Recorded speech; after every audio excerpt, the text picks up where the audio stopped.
At age 35, it's pretty safe to say that Kevin Durant is out of his physical prime. But regardless of that, Durant is still one of the most efficient high-volume scorers in the NBA. In this video, we're going to take a closer look at KD's game to see exactly how he's doing it. Now, throughout KD's career, he's obviously dealt with some pretty extreme lower body injuries. And when looking at his game today, it's pretty clear that Durant doesn't have that same quick, explosive first step off the dribble. So far this year, under 18% of KD's total shot attempts have been around the basket. And to put that in perspective, there's a total of 425 players across the league who have a bigger portion of shot attempts around the rim. I think this stat shows that Durant isn't able to consistently break down the defense and put pressure on the rim. When looking at these clips, you'll notice how KD commonly gets walled up off the dribble, and short, aggressive defenders that can get underneath him have always given Durant some problems. But none of this has stopped KD from still being one of the best scorers across the league. To add to it right here, late clock down to 1, Durant. Now throughout this season, I think Durant has been doing his best work playing off the ball. So far this year, KD is shooting a blazing hot 46% on all his catch and shoot threes. Obviously, Durant is a really talented shot maker, but on top of his accuracy, Durant also possesses some really unique physical tools. First, his height and length allows him to rise up and over closeouts. By Nurkic, Durant from deep, got it. If the defense doesn't meet KD right on the catch, it's gonna be a routine practice shot. And mechanically, Durant also has a really quick trigger off the catch, simply being able to get the ball from his pocket to set point in one smooth motion. So an argument can be made that the combination of Durant's accuracy, size, and swift shooting mechanics could possibly make him one of, if not the best spot-up shooter across the league.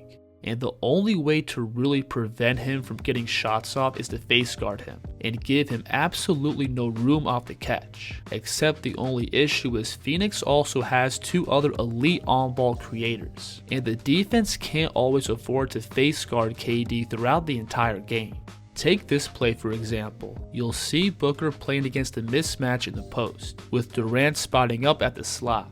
And notice how Andrew Wiggins doesn't want to overcommit to the ball for fear of leaving Durant open on the perimeter, and this opens up a routine turnaround jumper for Booker.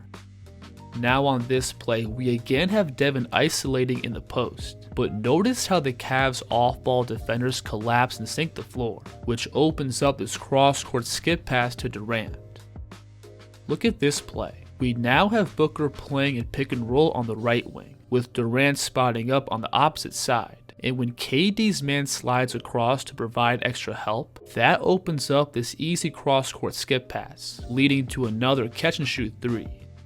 And then a minute later in the same game, we can see the exact same play unfold, where Booker's again playing in pick and roll, and he lasers this pass across to Durant, which leads to another 3 points. 30 points, he's 10 of 13 from the field. Speaking of productive, Kevin Durant now has 27. Now when looking at Durant's on-ball scoring, the first place where we have to start is his mid-post game, where KD is still able to use that height and reach to generate shots over the defense. And of course, Durant from these spots is an extremely accurate shooter. For all players across the league who take at least 6 mid-range pull-ups per game, Durant has the second highest field goal percentage across the NBA. Now, I did briefly go over how Kevin has lost some of his explosiveness off the dribble, but I also think Kevin's strength and stability is at an all-time high. When getting into these post-ups, you'll notice how Durant is always stable and on balance with the ball, which allows him to both initiate and absorb contact while working to spots. On this play, you'll see him matched up against Jrue Holiday, who's one of the most physical on-ball defenders across the league.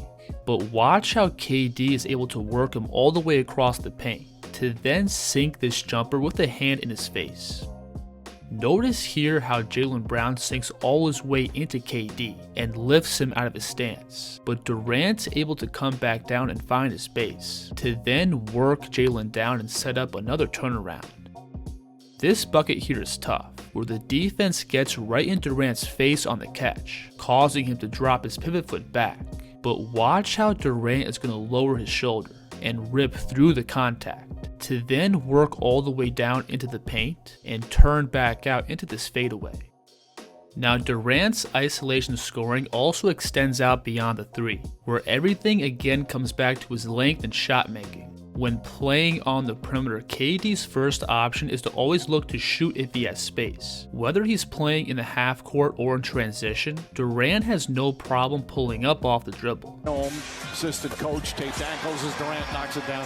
One of Durant's go-to moves is his right to left between hezzy pull-up, where he casually brings the ball through and aggressively steps left-right.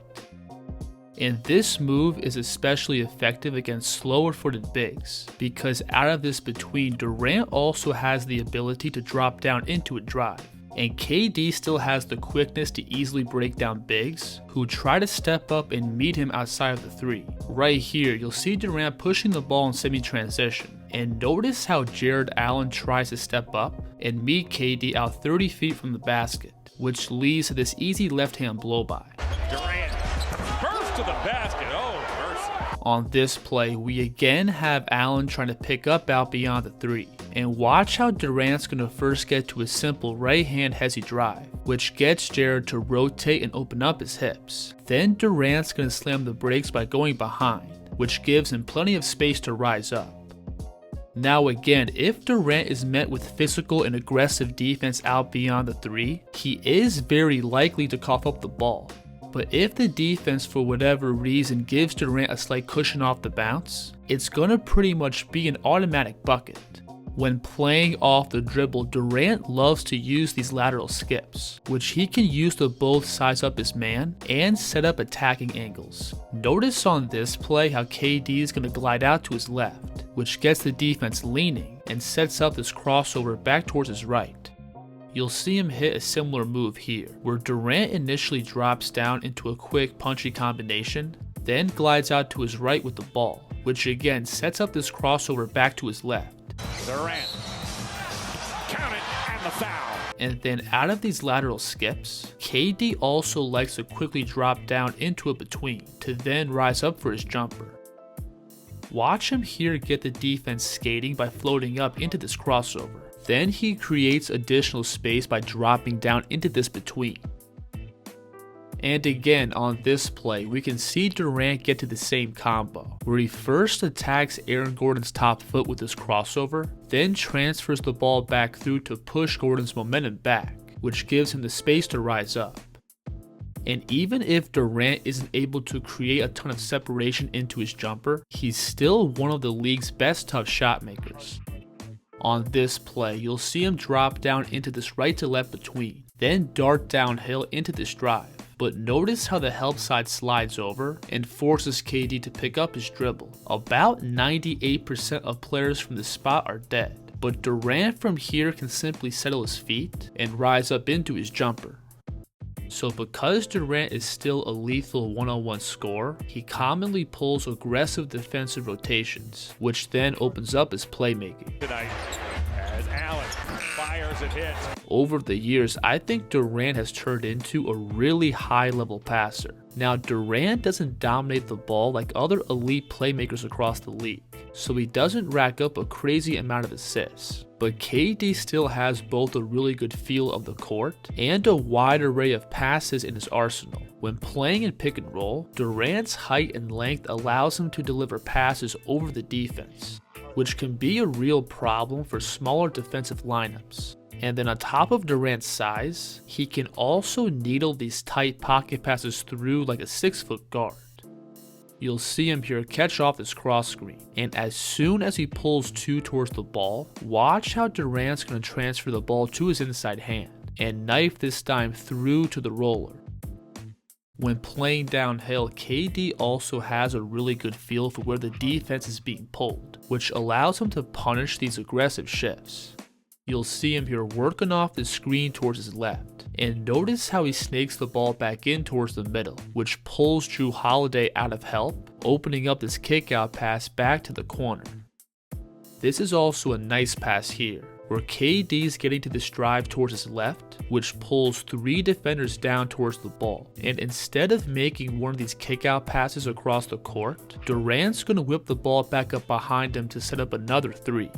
Here's O'Neal, and Royce O'Neal buries a 3. Nice setup there by Durant. So the Phoenix Suns are for sure going to have their hands full, trying to make a deep postseason run in the stacked Western Conference. But if this team comes into the playoffs fully healthy, I think they easily have enough firepower to give any team across the league some problems. And obviously, Kevin Durant being on top of his game is going to be essential for Phoenix's success. If you want to support this channel directly, feel free to check out my Patreon for exclusive breakdowns. But regardless, I still appreciate you stopping by, and I'll see you on the next one.